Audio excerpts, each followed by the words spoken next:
गरीब भाई की अमीर बहन। किशोर और पिद्दी दो भाई बहन थे। पिद्दी बहुत खर्चीले स्वभाव की थी।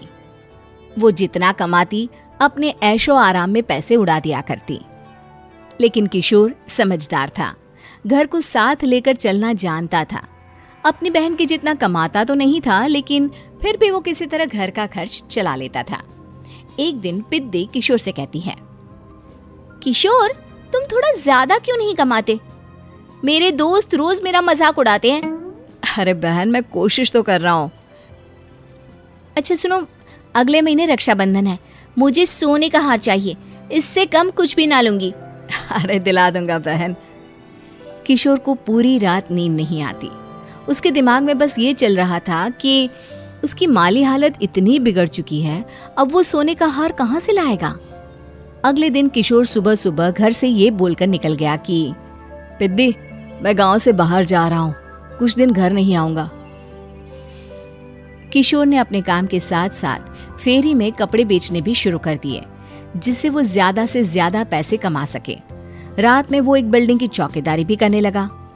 अपने काम से थोड़ा बहुत समय निकालकर बस कुछ घंटे की नींद ले पाता था। और कब वो कुछ दिन एक महीने में बदल गए और रक्षाबंधन भी आ गया, पता ही नहीं चला। लेकिन किशोर अभी तक घर वापस नहीं लौटा। जहां वो काम करता था, पिद्दी के नाम का गुल्लक रखा हुआ था। किशोर ने उस गुल्लक को फोड़ा और सारे पैसे इकट्ठा करके एक सोने का हार खरीद लिया। घर में पिद्दी किशोर का इंतजार कर रही थी। तभी किशोर आता है। कहाँ चले गए थे? 4 दिन का कहा था और 1 महीने से पता नहीं कहाँ गायब हो गए थे। मैंने बस एक हार मांगा था और तुमने तो घर ही छोड़ दिया। अरे मुझे थोड़ा काम मिल गया था। कुछ नहीं, सब समझती हूँ, बहाने थे तुम्हारे। अपनी बहन के लिए इतना भी नहीं कर सकते, कैसे भाई हो?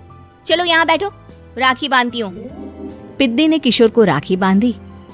वैसे ही किशोर ने अपनी बहन के हाथ में सोने का हार रख दिया। उसकी खुशी का कोई ठिकाना नहीं था।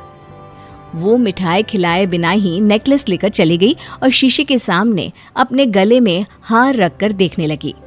किशोर ने लड्डू उठाया और खुद ही खा लिया। ऐसे कई साल गुजर गए। एक दिन पिद्दी की नौकरी छूट गई। अब वो पूरी तरह किशोर पर डिपेंड हो गई थी। आए दिन किशोर को अपने महंगे महंगे शौक गिनाकर उससे पैसे मांगा करती थी। किशोर, कुछ पैसे देना, मुझे पार्लर जाना है। किशोर बिना कुछ बोले उसे पैसे दे देता। ये क्या, 500? अरे इतने में तो मुझे पार्लर में एंट्री मिलेगी बस। अच्छा, देता हूँ ना ज्यादा। अरे कैसे भाई हो, अपनी बहन के लिए इतना भी नहीं कर सकते। किशोर ने जेब से 2000 का नोट निकाला और उसे दे दिया।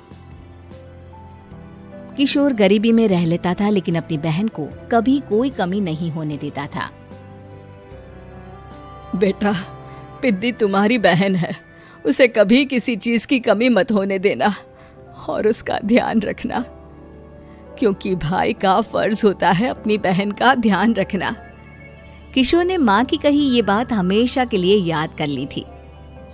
शायद माँ की इसी बात की वजह से किशोर पिद्दी की हर जिद पूरी करता चला आ रहा था। किशोर, आज मैं अपने दोस्तों के साथ पार्टी करने जा रही हूँ, मुझे कुछ पैसे दो ना। किशोर पिद्दी को समझाता है, लेकिन पिद्दी नाराज होकर चली गई और अपने कमरे में सुबक सुबक कर रोने लगी। किशोर अपनी जेब से कुछ पैसे निकालता है और पिद्दी को दे देता है।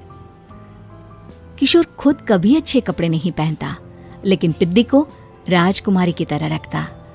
पिद्दी के जाने के बाद किशोर अपने काम पर निकल गया। एक तरफ पिद्दी अपने दोस्तों के साथ मस्ती कर रही थी, तो वहीं दूसरी तरफ किशोर पैसे कमाने के लिए कड़ी मेहनत कर रहा था। कुछ और दिन ऐसे ही बीत गए। एक दिन पिद्दी एक लड़के को लेकर घर आई और उसे किशोर से मिलवाया। किशोर, मुझे इस लड़के से शादी करनी है, लेकिन इनके मम्मी पापा बोल रहे हैं कि उनको दहेज में एक कार चाहिए, तभी वो मेरा और पंकज का रिश्ता कबूल करेंगे। लेकिन बहन, कार खरीदना कोई सब्जी खरीदने के बराबर तो नहीं है। अरे कैसे भाई हो तुम, अपनी बहन के लिए इतना नहीं कर सकते? देखो, मैं ज्यादा इंतजार नहीं कर सकती, तुम्हें 1 साल में मेरे लिए कार खरीदनी ही होगी। अच्छा पंकज, एक काम करो, कल तुम अपने माता पिता को घर बुला लो, मैं उनसे तुम्हारे और पिद्दी के रिश्ते की बात कर लेता हूँ। अगले दिन किशोर के छोटे से घर में पंकज और उसके माता पिता आते हैं। बेटा, तुम्हारी बहन ने हमारी शर्त तो बता ही दी होगी। जी। बेटा, तुम तो इतने छोटे घर में रहते हो, दहेज कहाँ से लाओगे? मैं अपनी बहन की खुशी के लिए सब कुछ कर सकता हूँ। पंकज और पिद्दी का रिश्ता तय हो जाता है। किशोर अब अपनी क्षमता से 4 गुना ज्यादा काम करने लगता है। सुबह सबके घरों में न्यूज़पेपर फेंकता, दिन में मजदूरी करता और रात में चौकीदारी करता। खूब मेहनत करके किशोर ने अपनी बहन की शादी के लिए पैसे जुटा लिए। उसने अपनी बहन के लिए कार खरीद ली।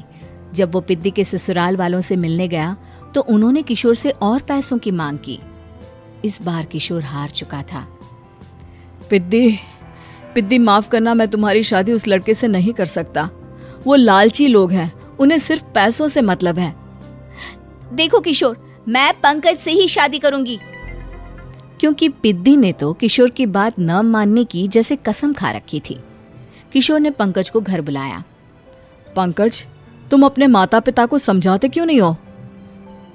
भैया, वो हमारी शादी के लिए मान गए, मेरे लिए तो यही बहुत बड़ी बात है। हम एक काम कर सकते हैं, दहेज की रकम में से कुछ पैसे मैं आपको दे देता हूँ। अरे लेकिन समाज वाले क्या कहेंगे? अरे जब दुनिया को पता चलेगा तब ना। अच्छा, कुछ पैसे मैं अपने मालिक से कर्ज में ले लेता हूँ। कुछ पैसे पंकज देता है, कुछ वो कर्जा लेता है और अपनी उम्र भर की कमाई वो अपनी बहन की शादी में लगा देता है। आखिर में पंकज और पिद्दी की शादी हो जाती है। पिद्दी की विदाई के बाद किशोर बिल्कुल अकेला पड़ जाता है। अब उसका कमाने में भी मन नहीं लगता। उधारी वाले रोज घर में आकर बैठ जाते हैं। अरे किशोर, अब तो पिद्दी की शादी को 5 साल हो गए, अब तो हमारा पैसा लौटा दो। चाचा, पिद्दी के जाने के बाद किसी भी काम में मन नहीं लगता। अरे तो हमारा पैसा कैसे वापस मिलेगा? जी, कुछ करता हूँ मैं। किशोर के ऊपर बहुत सा कर्जा चढ़ गया था, इसलिए उसने तय किया कि वो ये घर बेचकर सबके पैसे लौटा देगा।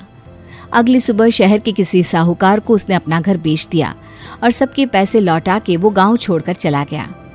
पिद्दी ने शादी के बाद कभी अपने भाई का हाल तक नहीं पूछा। किशोर को फर्क नहीं पड़ता था, बस ससुराल में उसकी बहन खुश है ये जानकर उसे खुद की खुशी मिलती थी और ये सोचकर कि उसने माँ से किया हुआ वादा पूरा कर दिया।